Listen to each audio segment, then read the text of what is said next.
Assalamualaikum Malaysians. Okay, tarikh ni 1 February 2023. Okay, now I have been seeing everywhere in social media, the whole country is buzzing and so much hype about the appointment of Nurul Izzah by PM Anwar, and all kinds of accusation has been levelled. There are people who support and defend Anwar Ibrahim and Nurul Izzah, ada yang criticize, even the supporters of padan government pun hentam, opposition of course lah, ammunition for them. Okay, so macam-macam punya apa ni, criticism that we are seeing, macam-macam punya concern, macam-macam punya anxiety, and therefore this is what I want to do as public service pada semua orang.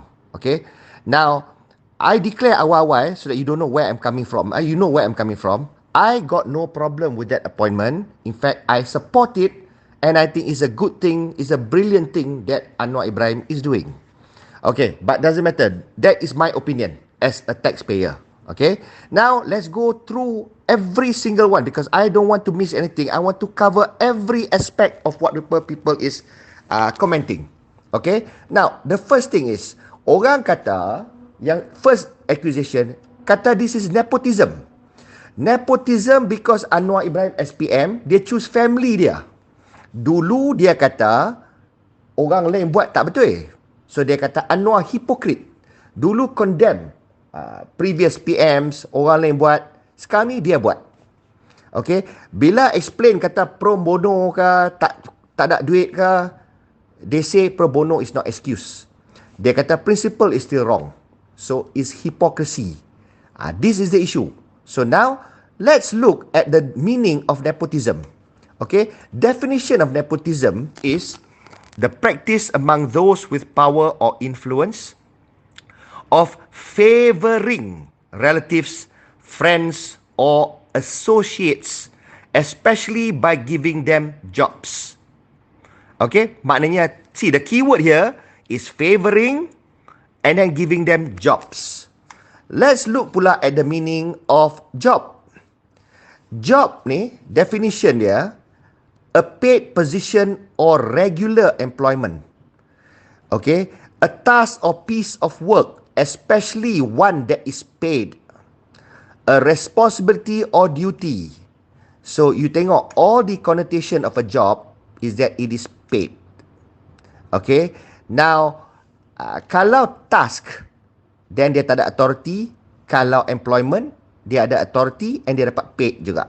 Okay, so now let's go back to whatever that is said now, nepotism. Sekarang ni Anwar Ibrahim, dia prefer daughter dia and dia appoint daughter dia sebagai advisor, and since he is the Minister of Finance, so the daughter is senior advisor to finance and economy. Okay, now why is nepotism bad? Nepotism is bad because it completely dispense with meritocracy. It is unfair to the people who hold the job because orang yang tak connected to the person of power is able to get the job, is not able to get the job. Orang yang connected dapat free passage terus appointed to a particular position, and with that position comes power, comes money, and orang yang naik tu may not be competent, may not deserve to be earned that much, and therefore the act of favouring is unfair.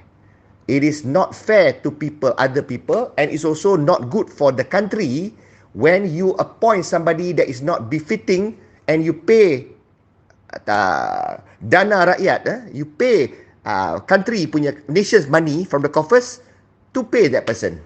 So therefore it is a very wrong kind of employment. That is nepotism, to give jobs. Okay, now in the case of Nurul Izzah appointed by Anwar, first things first, is already declared that is pro bono. Pro bono means langsung tak dapat duit apa pun. Only thing is that if Nurul Izzah is a staff of Finance Ministry, she will also be entitled to all the amenities that all the other finance punya staff are entitled to. Coffee making facility, the lift, parking, but she will not be given a car, she will not be given a driver, she can claim for travelling expenses. Kalau dia naik, dia pergi taxi kat somewhere ke, ataupun dia parking ke, she can do that because she doesn't have a driver. Semua finance ministry punya staff boleh claim, and that is what is meant by pro bono. Dia tak dapat satu sen pun. Okay, that's one. Number two, kalau dia pro bono tapi dia ada position, dia ada power, dia ada authority. Authority dia is dia boleh instruct orang buat benda, and dia boleh direct certain things and how the finance ministry works. Itu pun kalau ada position, then yes, you can argue it is nepotism. Tapi kalau itu pun tak ada, all she has is access to information because she's a staff now. She can see all the rahsia documents which her father requires her to do, and she advises the father as help to the father. Or the father asks her to look at how tender is being done. Now, the father finally pegang portfolio finance ministry.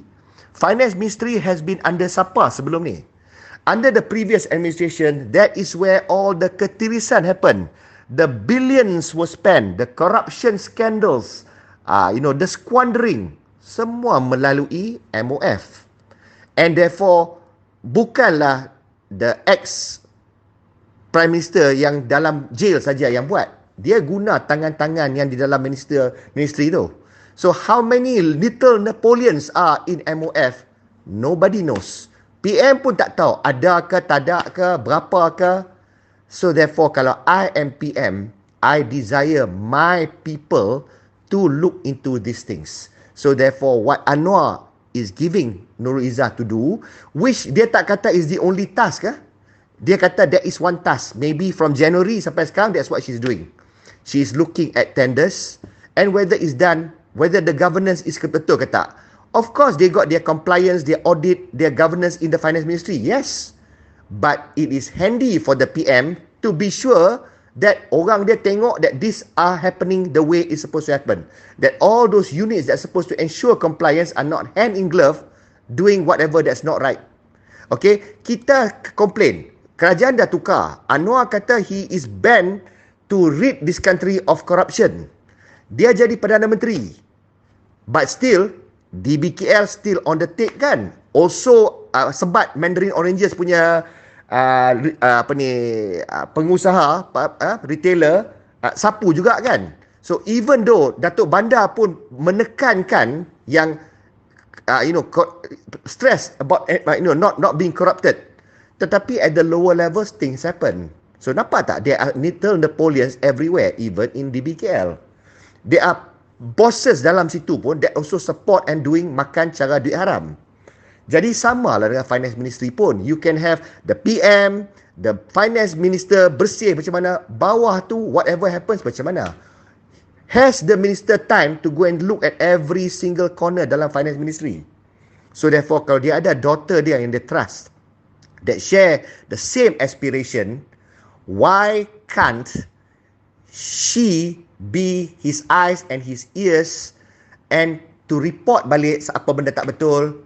That is very useful, and you don't need to be an expert, economic expert, bertarafkan Hasan Marikan. No, you don't need that.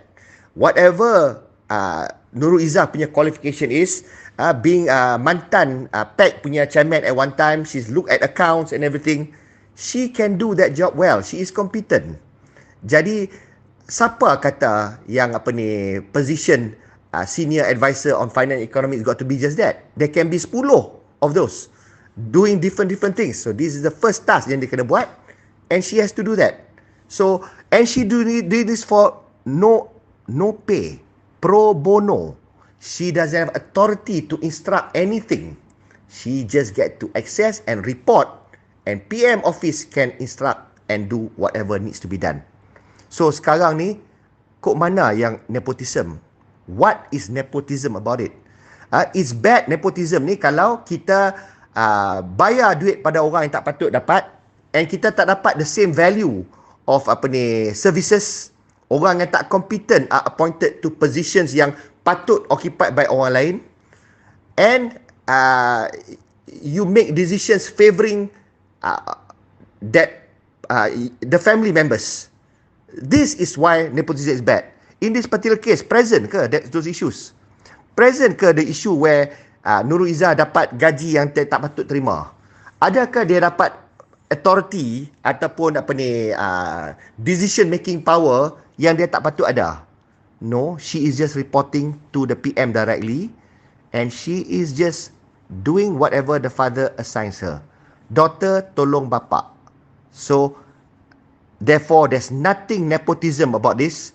Anwar is not being a hypocrite because the others that he quoted, yang he condemned, is precisely what I mentioned earlier. Where dia ambil dia punya saudara, dia punya family, dia bagi fat salary punya positions to do a job, they can't even do the job. Itu nepotism. Tak sama, and please make the distinction here in the case of Nurul Izzah. Okay? Anwar is not favouring Nurul Izzah. You tengok definition tadi, favouring a family member. What favour is Anwar giving Nurul Izzah? When she's coming working for pro bono, she doesn't even have power in the ministry. So what is the favour? The favour is actually from Nurul Izzah to the father, to the PM, to the minister, to the ministry, to the government, to us. Nurul Izzah is doing us a favour. So that definitely does not fit into the definition of nepotism, and therefore it does not make Anwar hypocrite for doing things yang he condemned. He's not doing the things that he condemned. He's doing something else. So therefore you can say principle is still wrong. Principle apa? To me, whatever he's doing is principle. It is beyond principle because his family member is helping free of charge and is helping, bukan meddling. So this is the matter of nepotism. This is part 1. I'm going to move to part 2 next. Okay, now let's do part 2 now. Part 2, orang punya argument is that Izzah punya qualification is insufficient. Dia punya qualification apa? Public planning, tak kena mengena dengan finance and economics. Dia punya Izzah is not all knowing to cover all aspects of finance economy, orang kata. Okay, and also the argument is redundant. She already has since dah ada other advisors, ada Hassan Marikan, ada orang-orang lain pun to advise. Dan finance ministry takkan tak ada advisors or consultants dalam tu. Okay, so and also the argument, no necessity to appoint to office, can just advise the father without position in government. Okay, kenapa kena appoint position? Okay, dah I dah sebut tadi dah. Okay, there is no monies that going to be paid to her. There is no authority or decision making that's going to be given to her where she can instruct people to do things. Tak ada. So jadi dia punya role is just as an advisor to the finance minister. That's it. So kalau tak appoint into office and just advise father without position in the government, then how is she going to get clearance to see all the documents in finance ministry? They are all rahsia. Itu rahsia kerajaan. So why can't she have the privity to all those information? Sama seperti mana, the same fashion as all the other ministry punya staff yang beribu-ribu tu yang boleh tengok rahsia, dokumen rahsia. They are all sworn to secrecy kan. They cannot leak. Kalau leak pun there will be consequences. There will be legal consequences on them. Sama lah kat atas Nurul Izzah dan even Anwar Ibrahim SPM. Dia tak boleh nak leak all those information because certain things as considered as rahsia atau rahsia besar tak boleh share. But she can use this to advise her father, to advise the minister and prime minister. She can use this. So that is why she need to be appointed in the government position. Okay, is Izzah qualification insufficient? Kalau nak kata insufficient, insufficient for what? How do you know what task the PM wants to give her? In the case of to pastikan pengurusan tender teratur, that all things are happening the way it's supposed to happen, the way it's reported to be happening, to check and audit internally from the PM's office, to check. She doesn't need extensive economics degree. She doesn't need actuarial punya qualification. She doesn't need all that. For that task, her qualification is more than sufficient. Okay, and Izzah is not all-knowing to cover all aspects of finance and economy. When was it suggested that? When did Anwar kata daughter dia tahu segala-gala benda? When did Anwar kata daughter dia will be advising on all aspects of finance and economy? No. Ada menteri ekonomi, ada orang-orang lain yang in charge of different portfolios dalam finance. They got their jobs to do. Nurul Izzah cannot do everything. She is helping pro bono. So therefore, she does not need to be all-knowing to cover all aspects. But by being in there, she will learn, she will develop herself, and it's be good for her future career. Jadi, dia buat pro bono tu macam internship. So, dia buat kerja tu tapi dia diberi designation dan dia ada access. Dia boleh panggil orang tu, brief her, she can ask to access certain documents, she can get clarification and presentation from orang, she may be able to go out and cakap dengan orang, but she can't commit, she can't spend, she doesn't have the sort of authority. So, issue of dia punya capability, notwithstanding what Jomo says that, she's qualified, she's competent. Yes, I'm not saying she is or she is not. Tetapi masalah, the point is, this is for the use of the PM, of Anwar Ibrahim as Minister of Finance. Untuk kegunaan dia, and dia tahu apa daughter dia capable of, and that qualification yang daughter dia ada and experience dia ada, memadai to do the kerja yang dia suruh buat. And that is important to the PM. Who are we to question apa PM perlu buat and what he needs to be done? We setuju to support him to become PM, right? To run the country. Why are we running his office? And why are we running cara dia buat kerja? We look at the outcome. Then we evaluate. After 5 years, we decide whether we want him again as PM or not. So that covers issue of qualification. Tak relevan. Bukannya dia ambil kerja orang lain and dia buat kerja tu, orang lain tak boleh buat kerja tu. No. Ini kerja yang task yang bapak dia bagi separate. Tak ada siapa to do that task. Tak ada siapa yang the father and the prime minister trust to do that task other than his own daughter to check certain things of what's happening in finance.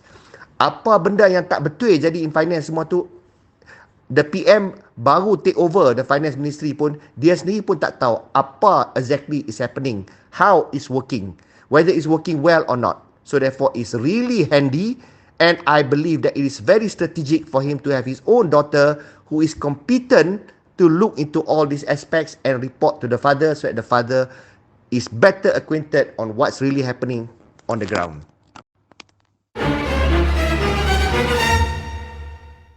Now let's do part 3. Okay, part 3 is on a question that this is not based on merit. They are contending that there are more qualified individuals lagi cekap daripada Nurul Izzah, and they are saying that there are also other qualified individuals that's prepared to also do pro bono. Bukan Nurul Izzah saja yang prepared to do pro bono. Contoh, Hassan Marikan prepared to do pro bono. Joko may also be prepared to do that. Kenapa tak ambil Joko? Finance Ministry already have capable senior people. Betul? Finance Ministry pun ada macam-macam capable people, and they all have their respective jobs to do. They don't have this extra time for the extra job that PM wants to give. And this extra job PM maybe tak mau bagi dia orang pun. PM nak bagi somebody yang dia can truly trust, yang dia kenal sejak beranak. So certain things he wants his own family member to tengok because he trusts that for his information. Okay, so the point is there are more qualified individuals. Indeed, maybe banyak lagi orang yang lagi cekap daripada Nurul Izzah, more experience, more qualified, higher qualification, but are they prepared to do pro bono? Are they prepared to do for free? How much do they cost? So the PM cannot justify hiring those for the things that he wants to do, but his daughter wants to do it for free. He allows his daughter to do, and that's the person he trusts. Okay, for any others who's prepared to do the job pro bono, who's more competent, offer yourself to the PM.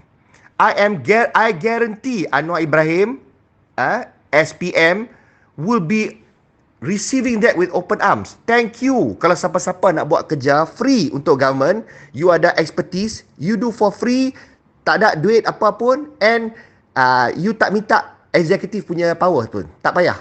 It's okay. So, you nak buat kerja macam tu, can.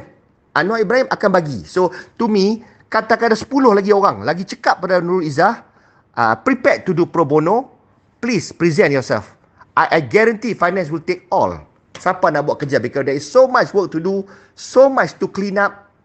And I think Anwar Ibrahim will terima dengan, tangan terbuka and say terima kasih. So, there's no issue about, meritocracy or anybody being deprived of a job. This job is without gaji. Siapa nak job yang without gaji ni, offer yourself to the finance ministry. Siapa nak job with gaji, you can still apply. Kalau ada job, ambil. Nurul Izzah is not taking those jobs because she's not getting gaji.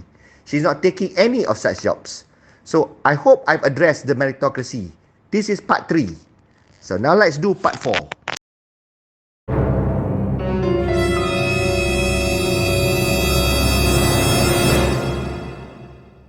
Okay, let's do part 4 now. Part 4 now is also hangat perbincangan. The intense discussion about this. The matter of conflict of interest. When the PM appoints his own children into the PM's office or the minister's office, there can be conflict of interest. Now, conflict of interest how? People say that, there can be abuses, there can be corrupt practices. If the daughter being, Nurul Izzah being the daughter of the PM, doesn't have authority to instruct anybody to do anything, because they are all under their line of instructions. They have their bosses. And she doesn't come on top of anyone. She is just from the PM's office, like a special officer, but is able to access documents, rahsia documents, and also to inquire and do inquiries. Therefore, she doesn't meddle with their job. And when she sees something wrong in the way they do things, she prepares a report and give it to the PM, so that PM can now instruct the job to be done in a proper, according manner. That is Nurul Izzah's role with regards to tender. So, I cannot see where is that risk of corruption or abuse of power. Any corrupt practice. How? How are you going to... Corrupt means what? You spend the money wrongfully to benefit yourself, or you abuse your power and you instruct certain things to be done that benefits yourself. If she cannot instruct, she cannot run the ministry, she is only getting information to give the father, she can't spend, she can't commit, she's not even earning salary, she can't approve any claims for herself or for anybody, then where is the area and angle that she can actually commit a wrongdoing? Apa dia? Because if her job is just to advise the father. So the father kata, Izzah, take a look at the tender process. We're supposed to do open tender, no more negotiate tender. Please do a scan now, check now, to what extent are we in compliance? Ada tak ada any procurement yang tak involve tender? Please take a look. I want you to go through, to comb through. Let me know the level of compliance kita. And yang mana yang tak comply tu, I want to know what is the problem. Apa dia? Kenapa tak buat open tender? And how critical it is? Ada tak possibility ketirisan? Check that. Is there any favouring of anybody? Is there any cronyism? Is there any corruption happening? Take a look at that. Yang mana yang tak buat open tender tu, see what is happening. Come back to me with a report, and I want to know how bad the situation is. And if there is any wrongdoing, let me know. Then so that I can kerah Saifuddin Nasution to get the MECC to be on top of things. So, why can't PM ask her to do that? So, dia pun cari, dia beritahu bapak dia apa yang tak betul. So, where is the conflict of interest? There, dah nampak dah. Okay, next thing is that, some can also say that Nurul Izzah punya husband is with KRI, ada company. So, people say KRI may benefit with rahsia, info or favours from PM. Okay, now, know this please lah. Not just PM saja, semua menteri pun. Semua menteri, semua senior service officer in the ministry also have some people they know, also have adik-beradik, anak yang ada companies yang may benefit. Now, sekarang ni, of course, there is no stopping Nurul Izzah leaking rahsia documents to the husband that can benefit the company. But how is that more of a risk that orang lain leaking information to dia punya husband ataupun dia punya wife punya company atau anak-anak punya company? That's why there is a law, there is a secrecy punya act, and if they were to leak that, OSA comes into play, they can land into prison. The same law will apply to Nurul Izzah. Jadi sekarang ni, any position of power, I work for a GLC. There are also certain information that I cannot leak. If I leak to benefit my family, or if I leak to musuh, adversaries, I can also go to prison. So we all have that risk. We have the integrity that we are obliged to maintain for the job that we have. Nurul Izzah is going to be subjected to that same rule in kerajaan office. So, how is there an increased conflict of interest if she works with her dad as opposed to her declining or resigning? Apa beza dia? Explain the beza. Okay, what national security issues are there? Even in defense ministry pun, people can also leak information to the enemy and the weakness of kita punya military. That's also national security issues. That's why there is a law to make sure that, any treasonous acts cannot happen. So the laws are in place. Enforcement kena perketatkan. Judiciary punya integrity got to be maintained. There are laws in place. So conflict of interest in this particular case of Nurul Izzah, kat mana yang bertambah just because she is the daughter of the PM? How does it increase when she is not even given executive powers to make decisions? What can she do? Let's say Nurul Izzah sekarang ni, let's say you are Nurul Izzah, you want to indulge in corrupt practices. You want to abuse power to benefit and inure to your own self or your family or your husband. Let's say you want to do that. How? When you come in, you're supposed to advise your father, unless you tipu your father certain things. You tipu your father, kata certain things that's not wrong, you say it's wrong. Or certain thing that's wrong, you senyap mulut, you tak bagi tahu bapak you. You check, you kata everything okay daddy. And then orang yang buat salah tu, dia bayar rasuah pada Nurul Izzah. This will be known. Dalam finance ministry pun, there are so many detractors of Anwar Ibrahim. Masuk Nurul Izzah saja, masuk saja dalam ministry, every orang yang tak puas hati dengan PM, yang tak nak Anwar to hold finance ministry, will be looking at Izzah with a microscope and looking at the slightest thing she do wrong. There will be surat layang, there will be all kinds of things we'll hear. You think Nurul Izzah doesn't know that? Do you think Nurul Izzah doesn't know that she has to be impeccable and not do benda mengarut? Kalau dia main phone masa masuk kerja pun, ataupun dia ponting, ataupun dia pergi extended lunch pun, itu pun orang akan report pasal dia anak Perdana Menteri. So there's no issue about Anwar tak akan protect anak dia. No, kalau there is such a thing, we will get to know about it. This is what it is. Jadi kalau ada abuse, this will be known.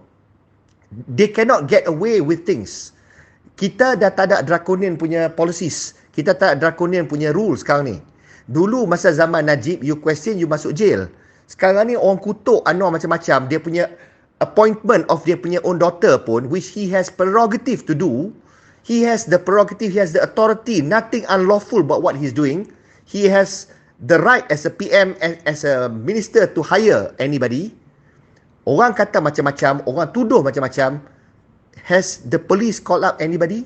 Has anybody been harassed? Has anybody been threatened by the law or a civil suit? Tak ada kan? Instead, Anwar jawab saja. He can't be bothered to answer banyak pun because he's got so much on his plate. So, issue of conflict of interest, kod mana? Which way is it greater than kalau Nurul Izzah tak take up the job? Explain please. How is kalau Nurul Izzah taking up the job, the conflict interest punya possibility, punya risk with her is greater than any other staff, any other senior staff dalam finance ministry to commit that same thing? How is it greater? So therefore, it's clearly an unfair punya allegation that is unfounded. Bila tanya orang, orang tak boleh jawab pun. They can't even give. I ask for a simple scenario. Under what scenario you illustrate that Nurul Izzah can indulge in one corrupt practice and she can get away with it because she's the daughter of the PM? Explain that. Explain how that can happen and how that can be a secret and no consequences if that were to be done. Explain. Sampai sekarang, I can't get explanation. If anybody can get explanation, please, bagi tahu I. I want to know and so that I can respond.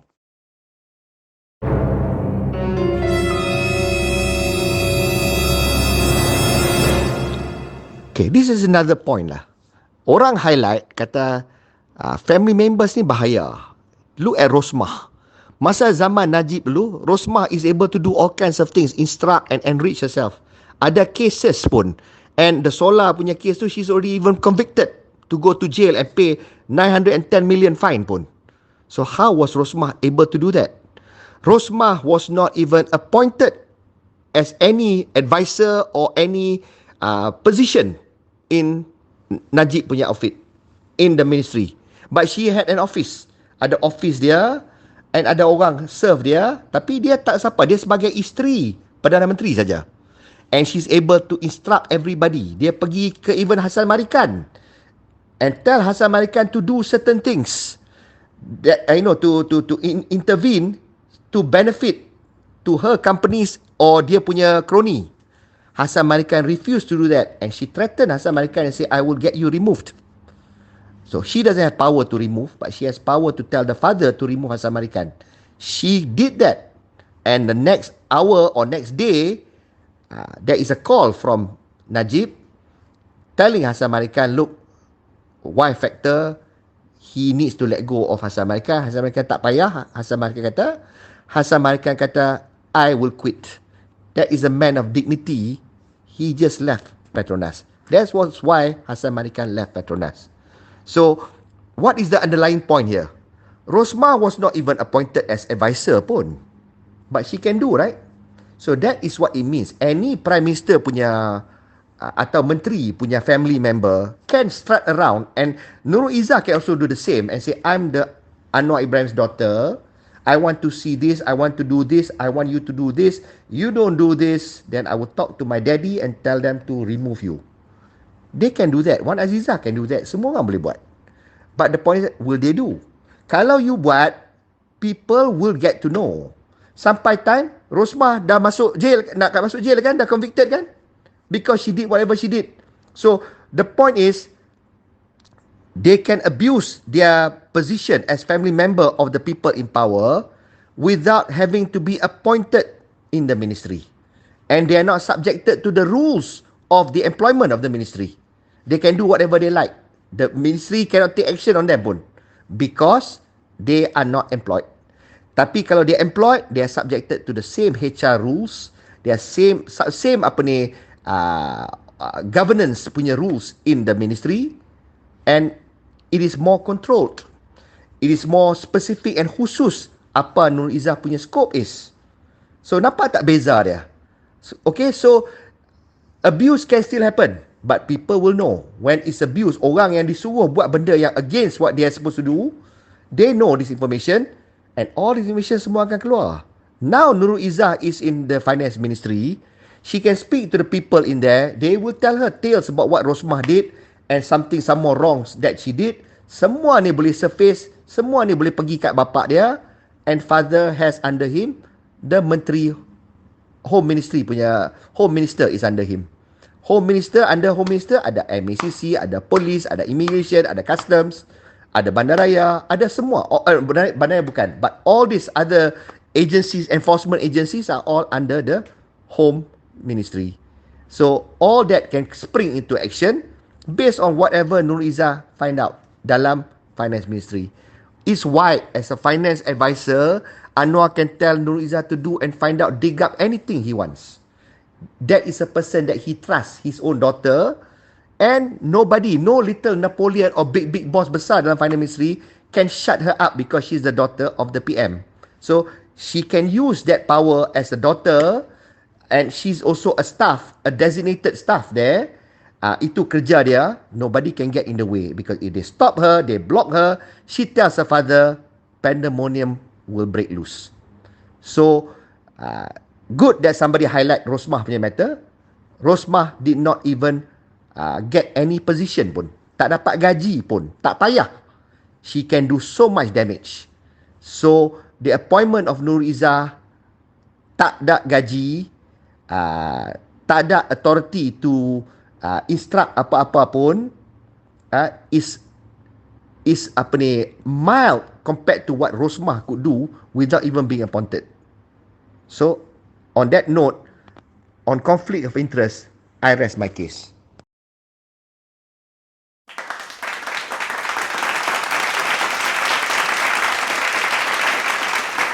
I'm glad you highlighted the case of KJ, of Rosie.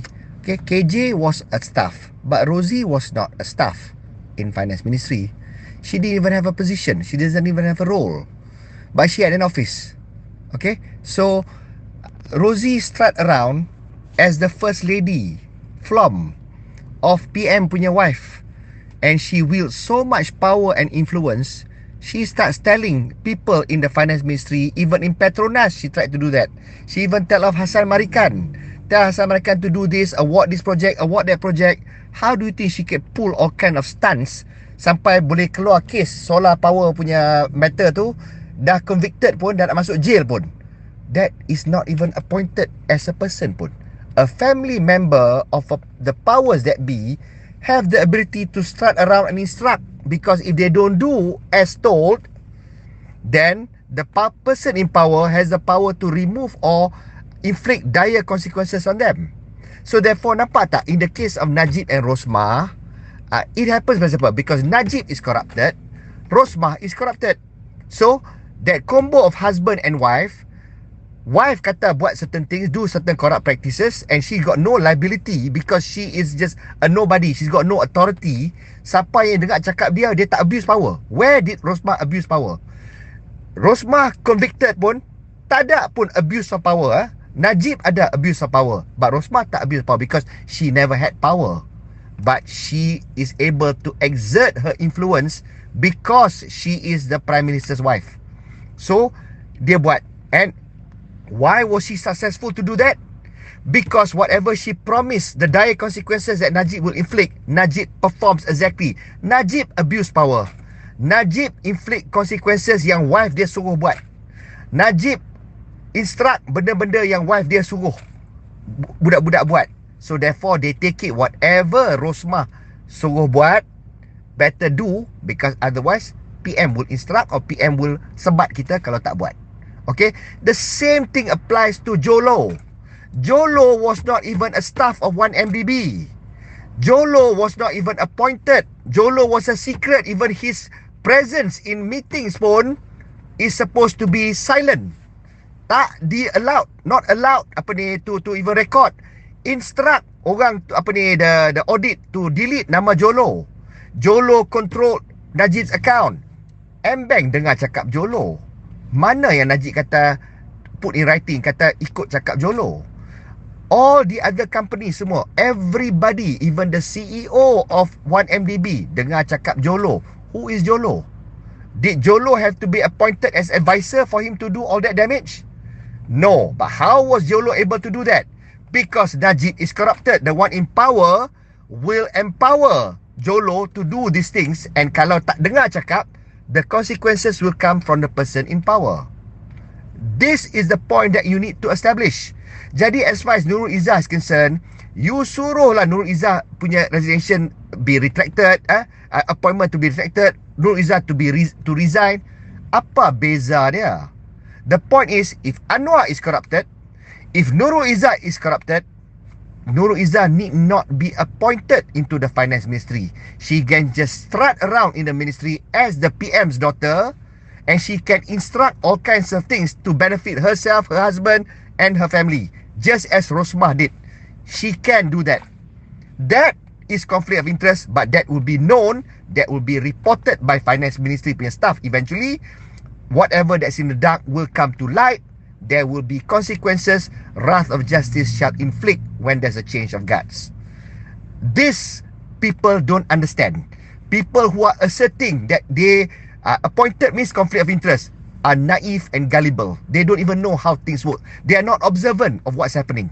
So many people, so many hantu-hantu di dalam the government before this, they are not even appointed into any position. They don't have power, they don't have designation. but they are able to influence and instruct the workings in a government. Why? Because the person that they are serving, the person that they are complicit with, is the person in power, because Najib is corrupted. So kalau Anwar corrupted, Nurul Izzah corrupted, the same thing can happen. She doesn't even need to be appointed. But the point is, we trust Anwar is not corrupted, right? We trust Nurul Izzah is good, right? So therefore, and he takes the pain to appoint Nurul Izzah, bukan as menteri. Okay, as PM, he has the prerogative to appoint Nurul Izzah as a minister of finance. He can. Who can question that? He can appoint, bagi jadi senator, jadi menteri kewangan. That is way more powerful than than a senior advisor in finance and economics. But did he do that? He did not do that. Dia bagi ke taraf menteri, tak. Gaji pun tak bagi. So, is that a sign of a person, a PM that's corrupted? Okay, Nurul Izzah, dia tak minta pun duit kat bapak dia. Dia nak buat pro bono. Is that a sign of a person who is corrupted? Tapi katakanlah dia buat. Dia tak payah buat selaku senior advisor or an officer under PM's office to be doing whatever Rosmah did. She can just do so as the daughter of the PM. That's way more powerful. She can abuse that right and that privilege kalau Anwar is also corrupted and Anwar will do as she says. Itu beza dia. So we are fretting and whining about what? If that family wants to be corrupted, they don't need this position. Period. If they are corrupted without this position, the same thing can happen as how Rosmah did. Kalau tak understand lagi juga, then I surrender lah. Up to you.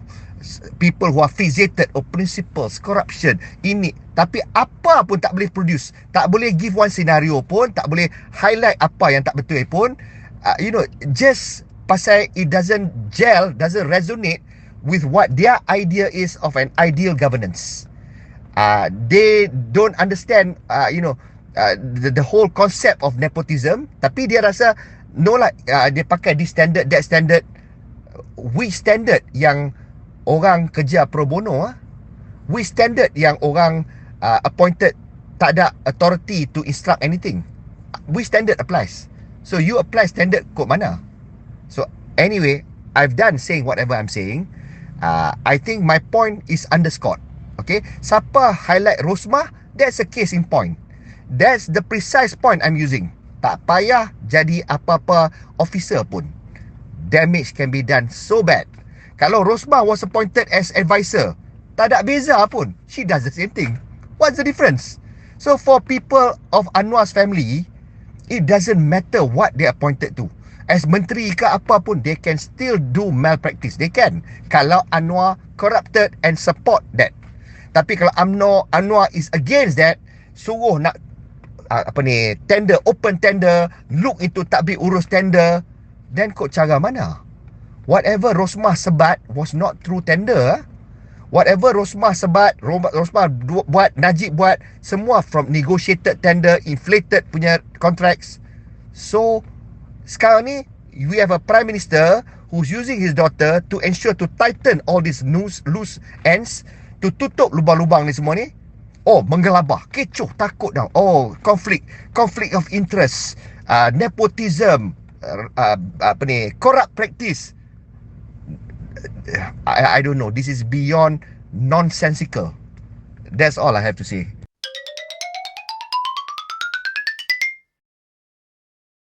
Okay, finally this part 5. This is the final part. Okay, orang complain announcement of Nurul Izzah's appointment came in late. Kenapa awal-awal tak bagi tahu? Dia dah come into office since January. So something sinister is happening. First things first. How did we all get to know? Nurul Izzah sendiri declare when she was interviewed, right?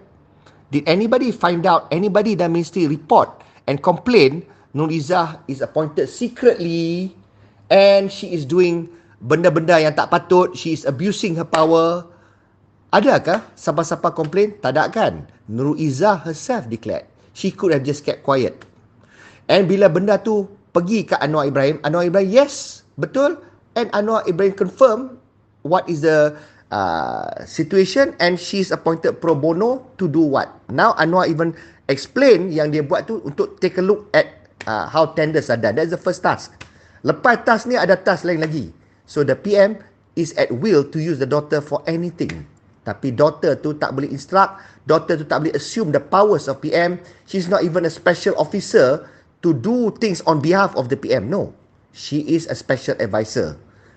Dia PM has got his own special officer. Nurul Izzah can speak to the special officer, speak to the father, and the special officer can get the relevant bosses to instruct whatever changes required for better governance dalam the ministry. So the issue is there is nothing to hide. Anwar Ibrahim as PM, as minister, he's not obliged to declare every advisor dia appoint. Dia tak obliged to do that. All those sebelum ni yang dulu lantikan politik, lantikan family, all the past punya leaders, Bersatu punya leaders, UMNO leaders, dia ambil dia punya anak, dia buat, dia declare ke tak pun. Langsung tak declare pun. Orang tak tanya apa, orang just tahu, orang buat cerita. So they are not obliged to explain, to justify. They are doing that within the purview of their power, the parameters of their own power. So Anwar Ibrahim is not obliged to announce awal-awal. He's got so many things to do. He's announcing so many other things. Benda-benda berkecil macam tu tak payah nak announce pun. Tapi now it's come to the open. Nothing is covered up. There's no lie that we detect. Until there is a lie, then you be seen. Okay, so you nak kata public perception and investors' confidence waver. How? I've just explained there is no conflict of interest that's heightened because of this. There is no issue of qualification because that job, that task is specific for Nurul Izzah to do. And there are other people who can also partake. And this is not nepotism because you did not menolong Nurul Izzah through this job. Nurul Izzah yang tolong government. Okay, so there is no issue about public perception and investors' confidence. Public will not perceive tak betul kalau public understand. Okay, investors' confidence, they're not going to look into all these matters. They will look kalau there is abuse. Abuse zaman Najib dulu. Rosmah masuk buat apa dia suka. Instruct semua. Sekarang ni ada kes kan? So, with the change of guards, kalau benda-benda yang Nurul Izzah buat merepek dalam Finance Ministry, with the change of guards, you will see Nurul Izzah and Anwar Ibrahim in the dock. Anwar Ibrahim dah pernah masuk jail. You think tak boleh masuk jail lagi sekali kalau dia buat karut ke? You rasa Nurul Izzah spared from jail ke? There are so many detractors. Kalau dia buat tak betul, things will come to the open. Okay? Today I tengok news, corruption index will be affected. Orang akan nampak corruption index. Come on, that's so lame. Nurul Izzah jadi special advisor to PM on Finance and Economics. Dia advisor to PM tau, bukan to Finance Ministry ya. Corruption index kita lagi teruk. Kita punya corruption punya dah teruk sebelum ni. And now if she's advising the PM on certain things about tender, about whatever, if the initiative is about ensuring tender teratur, tender terbuka, there is no hanky-panky, tutup semua lubang corruption. On the contrary, corruption index will improve.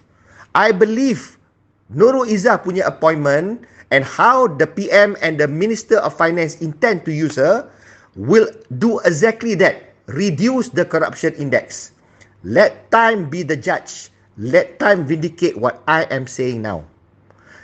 And benda ni nak guna sebagai ammunition. Is ammunition for detractors and opposition. Of course, anything they will use as ammunition and to hentam this government. Muhyiddin nak suruh Anwar retract masuk. Why opposition worried? Number one, they want to vilify the government. Number two, yang paling takut, all their karut, they were ministers and prime ministers before this. Whatever they've done, all the scandalous punya acts, power abuse that they have, semua ni will be uncovered because now Anwar has a family member who is advising him and who has purview and access to all the records and all the things that's been happening everywhere. She can even speak to every finance staff yang mana yang willing to provide information, and all this information she can collate and she can give to the father. The father can give it to Saifuddin Nasution, to the Home Ministry. He can give it to all the MACC ke, the police ke. Investigation can commence. And because of that, itulah sebabnya the opposition panas buntut. The detractors takut. Itu yang dia orang takut. So, of course, tak ada benda ni pun they are, even without this, they are attacking. So, you can expect that attack from the opposition. They can attack whatever. I've clarified everything. And why I do it in 5 parts is because every time you defend one aspect, the goalpost shifts. Mula cerita pasal qualification. Bila dah cerita qualification is not the relevant thing here for the job that she's tasked for, and she's not the only advisor, and there are others who are also advising, dah tutup semua tu dah tukar goalpost. Oh, tapi still conflict of interest. Tukar pula conflict of interest. Bila cerita conflict of interest, there's no heightened conflict of interest simply because she is the PM's daughter, tapi dia tak ada powers to execute anything. Dia tak ada dapat gaji pun ataupun dapat fat perks. So sekarang ni kok mana increase conflict of interest? Kalau husband dia punya company tiba-tiba untung, banyak dapat kontrak semua, people can say that, people can accuse. Then boleh report ke MAC to see how is the evaluation. Tapi kalau Nurul Izzah tengok pengurusan tender, dia bukan tengok tender spec saja. Dia also tengok how the penilaian punya kriteria, who are the members of the tender committee, whether it's done properly and accordingly. So Anwar Ibrahim can say anything about how things should be. How does he be sure that the ministry implement seperti mana yang dia kata? Orang yang benefiting and makan dalam finance ministry tu, yang makan rasuah dalam tu, they senyap-senyap passively, they will be resisting. They will still maintain their old ways. They won't change because itu punca sumber additional income dia. Masuk orang macam Nurul Izzah, dia masuk, dia tengok, ni tak betul. Dia boleh report kat bapak dia. Itu akan buat orang dalam finance ministry takut. Itu yang worried because now Anwar ada daughter dia strutting around and checking siapa punya kerja and what is being done. And because of that, people will keep their act together. They will even be trying to hide from Nurul Izzah. Yang mana yang buat salah laku tu will try to hide from her. But she will have resources with her to go and check and dig. So, the ministry can even assign her help.